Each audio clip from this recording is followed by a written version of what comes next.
Hello, എല്ലാ കൂട്ടുകാർക്കും നമസ്കാരം. സീരിയൽ മാനിയ വെറൈറ്റി സ്റ്റോറീസിന്റെ ഏറ്റവും പുതിയൊരു വീഡിയോയിലേക്ക് എല്ലാ കൂട്ടുകാർക്കും സ്വാഗതം. ഞാൻ എത്തിയിരിക്കുന്നത് ചെമ്പനീർപ്പൂവ് സീരിയലിന്റെ നാളത്തെ സൂപ്പർ ഹിറ്റ് കഥയൊക്കെ ആയിട്ടാണ്. നേരെ നമുക്ക് സച്ചിയുടെയും രേവതിയുടെയും നാളത്തെ കഥയിലേക്ക് പോയാലോ? അങ്ങനെതാ നമ്മുടെ ചന്ദ്രമതി കാര്യങ്ങളൊക്കെ അച്ഛമ്മയോട് അവതരിപ്പിക്കുകയാണ്. അമ്മേ, സുധിയുടെ പെണ്ണിന് വേണ്ടിയിട്ട് എന്തെങ്കിലുമൊക്കെ ചെയ്യണമല്ലോ. അപ്പം അമ്മ മുത്തശ്ശി ആയതുകൊണ്ട് തന്നെ അമ്മയ്ക്ക് അവൾക്ക് വേണ്ടി എന്തെങ്കിലും ചെയ്യണമെന്നും ഒക്കെ ആഗ്രഹം ഉണ്ടാവില്ലേ? അതുകൊണ്ട് അമ്മ എന്തെങ്കിലും സുധിക്ക് വേണ്ടി ചെയ്യണം എന്നുള്ള കാര്യം തന്ത്രപൂർവ്വം നമ്മുടെ ചന്ദ്ര അവതരിപ്പിക്കുകയാണ്. അപ്പോഴാണ് നമ്മുടെ സച്ചിക്ക് കാര്യം പിടികിട്ടിയത്. അച്ഛൻ ചെലവ് ചുരുക്കി കല്യാണം ക്ഷേത്രത്തിൽ വെച്ച് നടത്താന്നൊക്കെ പറഞ്ഞിട്ടും അമ്മ വഴങ്ങാതെ നിന്നതും ഈ കണ്ട പണി മുഴുവൻ ഈ വീട്ടിൽ നടന്ന് അത് ഓടി നടന്ന് എടുത്തത് എന്തിനാണ് എന്നുള്ള കാര്യമൊക്കെ സച്ചിക്ക് പിടികിട്ടിയതും സച്ചിയാണെങ്കിൽ ഇതാ രണ്ട് കൈയും അങ്ങ് അടിച്ചു കൊട്ടുകയാണ്. എനിക്ക് ഇപ്പോഴാണ് മനസ്സിലായത് ചന്ദ്രമതി എങ്ങനെയാണ് ഇത്ര പെട്ടെന്ന് നല്ലൊരാളായി മാറിയതെന്ന്. അച്ഛമ്മയുടെ പൈസ അടിച്ചു മാറ്റാൻ വേണ്ടിയിട്ടുള്ള കളിയായിരുന്നു അല്ലേ എന്നും പറഞ്ഞ് സച്ചി ബഹളം വെക്കാൻ തുടങ്ങുമ്പോൾ ചന്ദ്രമതി ആണെങ്കിൽ നാണം കെട്ട് നിൽക്കുന്ന അവസ്ഥയിലായി. എടാ സച്ചി, നീ ഒന്ന് അടങ്ങ്. ഞാൻ പറഞ്ഞത് സുധിയുടെ കല്യാണക്കാരിയല്ലേ, അതുകൊണ്ട് നിന്റെ അച്ഛമ്മയ്ക്ക് എന്തെങ്കിലും സുധിക്ക് ചെയ്യണമെന്നൊക്കെ ഉണ്ടാവും. അതുകൊണ്ട് നീ ഈ കാര്യത്തിൽ ഇടപെടണ്ടെന്ന് ചന്ദ്ര തീർത്തും പറയുമ്പോഴത്തേക്കിനും മുത്തശ്ശിയാണെങ്കിലോ നമ്മുടെ സച്ചിയെ വിലക്കുകയാണ്. സച്ചി, നീ ഒന്ന് അടങ്ങ്. അവനും എൻ്റെ കൊച്ചുമകൻ തന്നെയാണല്ലോ.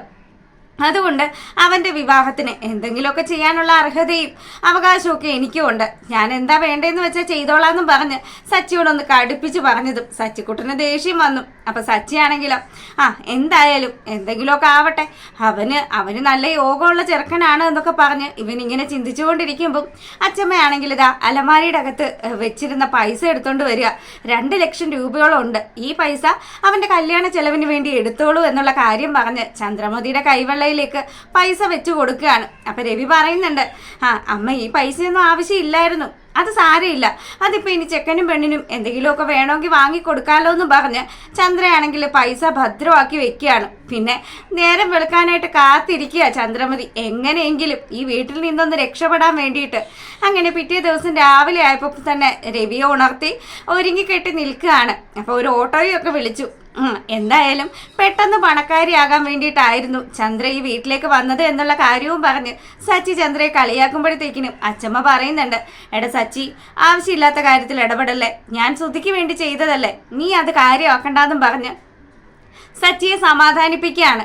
പെട്ടെന്ന് തന്നെ രേവതിയോടും അമ്മയോടും ഒക്കെ യാത്ര പറഞ്ഞ് നമ്മുടെ രവിയും ചന്ദ്രമതിയും അവിടുന്ന് ഇറങ്ങാൻ തുടങ്ങുകയാണ്. അപ്പം ഇവർ പോകുമെന്ന് ഉറപ്പായതും എന്നാ അച്ഛമ്മ ഞാനൊരു കാര്യം ചെയ്താലോ, ഇവരിപ്പോൾ എന്തായാലും നാട്ടിലേക്ക് പോവാണല്ലോ, ഞാൻ എൻ്റെ വണ്ടി വേറൊരു കൂട്ടുകാരനെ ഏൽപ്പിച്ചിട്ടല്ലേ വന്നിരിക്കുന്നത്, വണ്ടിക്ക് ഒരുപാട് ഡ്യൂവും കാര്യങ്ങളും ഒക്കെ ഉണ്ട്, ഇതൊക്കെ കെട്ടണമെങ്കിൽ ഞാൻ അവിടെ പോയി വണ്ടി ഓടിച്ചെങ്കിലല്ലേ പറ്റുള്ളൂ, അതുകൊണ്ട് അച്ഛൻ്റെ അമ്മയുടെയും കൂടെ ഞാനും കൂടി പോയിക്കോട്ടെ, സഹായത്തിന് ഇതേ രേവതി ഇവിടെ അച്ഛമ്മയുടെ അടുത്ത് ഉണ്ടാവുമെന്നും പറഞ്ഞ് സച്ചി അവരുടെ കൂടെ പോകാൻ തുടങ്ങുമ്പോൾ അതൊന്നും പറഞ്ഞാൽ പറ്റില്ല മോനെ, വണ്ടി വന്നിട്ടുണ്ടെങ്കിൽ അത് നിന്റെ അച്ഛനും അമ്മയും കയറി പോയിക്കോളും, അതുകൊണ്ട് നീ ഇവിടെ അടങ്ങി നിൽക്കണമെന്ന് പറഞ്ഞ് അച്ഛമ്മ അവിടെ പിടിച്ച് നിർത്തുകയാണ്. പെട്ടെന്ന് തന്നെ രവിയുടെ അടുത്ത് പോയി നമ്മുടെ മുത്തശ്ശി തനിച്ച് സംസാരിക്കുന്നുണ്ട്. അതെ രവി, ഇവർ തമ്മിൽ ഇപ്പോഴും ഭാര്യയും ഭർത്താവുമായിട്ടല്ല ജീവിക്കുന്നത്, അതുകൊണ്ട് ഇവരുടെ ജീവിതത്തിൽ എന്തെങ്കിലുമൊക്കെ ഒരു തീരുമാനം ഉണ്ടാക്കണം, ഞാൻ ഇവരുടെ ശാന്തി മുഹൂർത്തം നടത്തിയാലോ എന്ന് ആലോചിക്കുന്നുണ്ട്, അതുകൊണ്ട് വേണ്ട കാര്യങ്ങളൊക്കെ ഞാൻ ചെയ്തിട്ട് നിന്നെ വിളിച്ചോളാം. അപ്പം രവി ആണെങ്കിലും അമ്മയുടെ ഇഷ്ടം പോലെ എല്ലാം അമ്മ ആലോചിച്ചും കണ്ട് ചെയ്തോന്നും പറഞ്ഞ് പുള്ളിക്കാരൻ അമ്മയോട് കല്യാണത്തിന് നേരത്തെ എത്തണം എന്നൊക്കെ പറഞ്ഞ് അവിടുന്ന് യാത്ര പറഞ്ഞു പോവുക.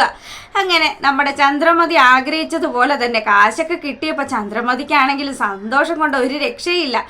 ഇനിയിപ്പോൾ സമാധാനമായല്ലോ, എന്തെങ്കിലും ആയിക്കോട്ടെ, ഈ 2 ലക്ഷം രൂപ ഉണ്ടാക്കാൻ ഞാൻ എന്തുമാത്രം കഷ്ടപ്പെട്ടു എന്ന് പറഞ്ഞ് ചന്ദ്ര ഇങ്ങനെ വണ്ടിയിലൊക്കെ ഇരുന്ന് പെറുപെറുത്തുകൊണ്ടിരിക്കുമ്പോൾ രവി ആണെങ്കിലോ, എൻ്റെ ചന്ദ്രേ, കുറച്ച് വീട്ടുജോലി ചെയ്തതിനാണോ നീ ഇങ്ങനെ കിടന്ന് ഒച്ച ഉണ്ടാക്കുന്നത് എന്നും പറഞ്ഞ് ചന്ദ്രയെ കളിയാക്കുകയാണ്. പിന്നീട് നമ്മളെ കാണിക്കുന്നത് നമ്മുടെ ശ്രീയാണ്. അപ്പം ശ്രീ ആണെങ്കിലോ വർഷ പോകുന്ന വഴിയെ തന്നെ വർഷയെ കണ്ടു, ഇവളാ അഹങ്കാരി തന്നെയാണല്ലോ എന്ന് പറഞ്ഞ് വർഷയുടെ വണ്ടിയിൽ ചെന്ന് അവൻ്റെ ബൈക്ക് കൊണ്ടുപോയി ഒന്ന് മുട്ടിക്കുകയാണ്.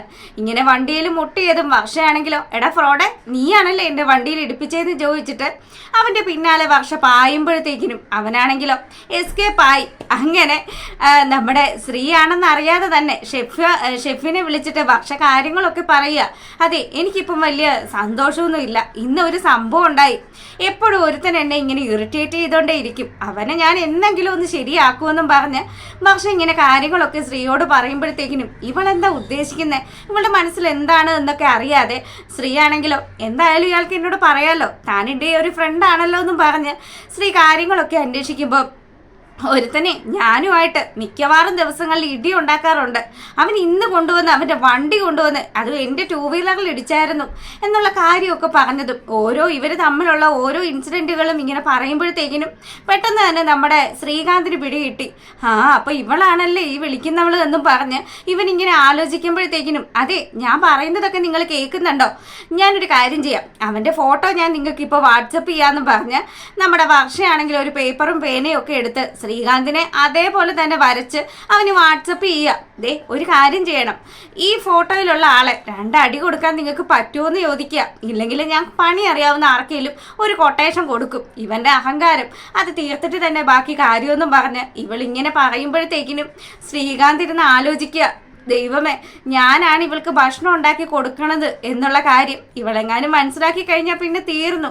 ഇവൾ എന്നെ പഞ്ഞിക്കിടും, ഒന്നെങ്കിൽ ഗുണ്ടകളെ വിട്ട് എന്നെ തല്ലിക്കും, അല്ലെങ്കിൽ ഞാൻ സ്വന്തമായിട്ട് എന്തെങ്കിലുമൊക്കെ ചെയ്തേ പറ്റുള്ളൂ. ഇപ്പം ഇവിടെ ബുദ്ധി പ്രവർത്തിച്ചില്ലെങ്കിൽ ഉറപ്പായിട്ടും എൻ്റെ കാര്യം ഗോവിന്ദയാകുമെന്നും പറഞ്ഞ് ഇവനാണെങ്കിലും ഒരു ഐഡിയ അങ്ങ് പ്രയോഗിക്കാൻ ഒരുങ്ങുക. പിന്നീട് നമ്മളെ കാണിക്കുന്നത് നമ്മുടെ അച്ചമ്മയും അതുപോലെ സുധിയല്ല കേട്ടോ, നമ്മുടെ സച്ചിയും രേവതിയും കൂടി സംസാരിക്കുക. എടാ മോനെ, നീ ഇവളെ ഈ സ്ഥലമൊക്കെ ഒന്ന് നടന്ന് കാണിക്കടാ, എന്താടാ ഇതെന്നൊക്കെ ചോദിച്ച് അച്ചമ്മ ഇങ്ങനെ വഴക്കിടുമ്പോഴത്തേക്കിനും സച്ചിയാണെങ്കിലോ അതിനിവിടെ എന്നതാ അച്ചമ്മ ഇതിനും വേണ്ടി കാണാനുള്ളത്, എടാ മോൾക്ക് ഈ നാടൊക്കെ ഒരുപാട് ഇഷ്ടമാണ്, നീ ഒന്ന് നടന്ന് കാണിക്കെന്ന് പറയുമ്പോൾ എന്തേലും ആയിക്കോട്ടെ കാണിക്കാന്നൊക്കെ പറഞ്ഞ് നമ്മുടെ സച്ചിയാണെങ്കിലോ രേവതിയും കൂട്ടി അവിടെ നിന്ന് ഇറങ്ങുകയാണ്. അപ്പോൾ രേവതി ആണെങ്കിലോ കിളികളുടെ ശബ്ദമൊക്കെ കേൾക്കുമ്പോഴത്തേക്കിനും രേവതി പറയുന്നുണ്ട്, എന്ത് രസാ, എന്ത് ഭംഗിയാണ് കിളികളുടെ ശബ്ദം കേൾക്കാൻ.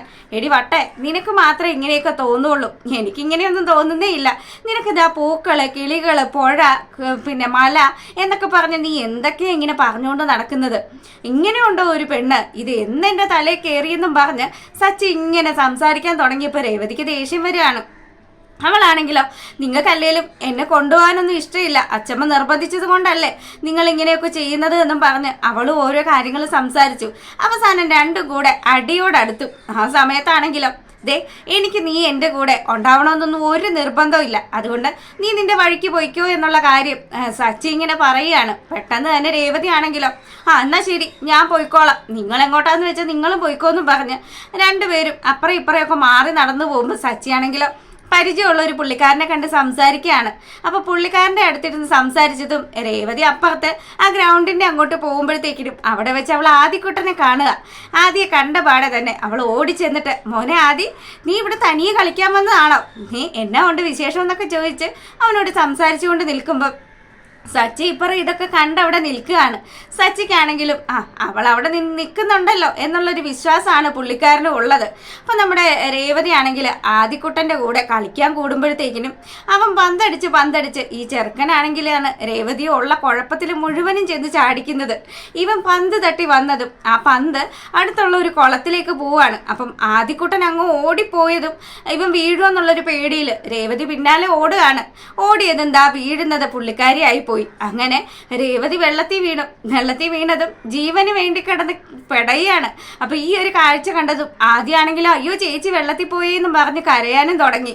അങ്ങനെ ആദിക്കുട്ടൻ ഓടിപ്പോയി സച്ചിയോട് വിവരം പറയുമ്പോഴത്തേക്കിനും സച്ചിയും അടുത്തുള്ള നാട്ടുകാരും ഒക്കെ കൂടി ഓടി വന്ന് വെള്ളത്തിൽ, അതായത് ആ കുളത്തിൽ വീണ് കിടക്കുന്ന രേവതിയെ രക്ഷിക്കുകയാണ്. സച്ചി തന്റെ സ്വന്തം ജീവൻ പോലും വില കൽപ്പിക്കാതെ ആ വെള്ളത്തിലേക്ക് എടുത്ത് ചാടി രേവതിയെ പൊക്കിക്കൊണ്ടുവന്നു. കരയിൽ കൊണ്ടുവന്ന് കിടത്തുമ്പോഴത്തേക്കിനും അവൾക്കാണെങ്കിലോ അനക്കമില്ലാത്ത അവസ്ഥ. അയ്യോ, ഇനിയിപ്പോൾ എന്ത് ചെയ്യും? മൊത്തത്തിൽ നമ്മുടെ സച്ചിയാണെങ്കിൽ പാനിക്കായി. ഇനി എന്ത് ചെയ്യും? തൻ്റെ ഭാര്യയാണ്, എന്തെങ്കിലും സംഭവിച്ചാൽ താൻ സമാധാനം പറയണം. അപ്പം അതുകൊണ്ട് തന്നെ അവൻ നല്ല ടെൻഷനിലായി. ഈശ്വര, ഇവളുടെ ജീവൻ ഞാൻ ഇനി എങ്ങനെ രക്ഷിക്കുമെന്ന് ചിന്തിച്ചിങ്ങനെ നിൽക്കുമ്പം കൂട്ടത്തിൽ നമ്മുടെ ആദിക്കുട്ടൻ്റെ അമ്മുമ്മ ഉണ്ടായിരുന്നു. പുള്ളിക്കാരി പറയുന്നുണ്ട്, മോനെ നീ ഒരു കാര്യം ചെയ്യും, അവൾ വെള്ളം കുടിച്ചിട്ടുണ്ടാവും, അവളുടെ വയറ്റിൽ നന്നായിട്ട് പ്രസ് ചെയ്ത് കൊടുത്താൽ മതി, അവൾ കുടിച്ച വെള്ളമൊക്കെ ഛർദ്ദിച്ചോളൂ എന്ന് പറയുക. പെട്ടെന്ന് തന്നെ ആ അമ്മ പറഞ്ഞതുപോലെ നമ്മുടെ സച്ചി അതൊക്കെ ചെയ്തതും അവളുടെ വയറ്റിലുണ്ടായിരുന്ന ആ ഒരു വെള്ളമൊക്കെ പോയി. പുള്ളിക്കാരിക്ക് ബോധം വന്നതും ഉടനെ തന്നെ അവൾ ശരിക്കും പേടിച്ചു പോയി. ഇങ്ങനെയുള്ളൊരു അനുഭവം പുള്ളിക്കാരിക്ക് ആദ്യമായിട്ടാണ്. അതുകൊണ്ട് തന്നെ നമ്മുടെ സച്ചി അങ്ങ് ഇറക്കി കെട്ടിപ്പിടിക്കുക. സച്ചിയാണെങ്കിലോ എന്ത് ചെയ്യും, അവൾ പെട്ടെന്ന് പേടിച്ചു പോയത് കൊണ്ടാണ് ഇങ്ങനെ ചെയ്യുന്നത്. അവളെയും സച്ചിയും കെട്ടിപ്പിടിച്ചു. അങ്ങനെ രണ്ടുപേരും ഇങ്ങനെ ആശ്വസിപ്പിച്ച് പരസ്പരം ആശ്വാസം കണ്ട് നിൽക്കുന്നത് കാണിച്ചുകൊണ്ടാണ് നമ്മുടെ ചെമ്പനീർ പൂവിൻ്റെ നാളത്തെ വിശേഷം അവസാനിക്കുന്നത്. പിന്നെ എപ്പോഴും പറയുന്നത് പോലെ ആരെങ്കിലും കൂട്ടുകാർ ആദ്യമായിട്ടാണ് എൻ്റെ ചാനൽ കാണുന്നതെങ്കിൽ നിങ്ങൾക്ക് ഇഷ്ടപ്പെട്ടാൽ സബ്സ്ക്രൈബ് ചെയ്യാൻ മറക്കരുത് കേട്ടോ. എല്ലാവർക്കും നല്ലൊരു രാത്രിയൊക്കെ ആശംസിച്ചുകൊണ്ട് വീഡിയോ വൈൻഡപ്പ് ചെയ്യാണ്. താങ്ക്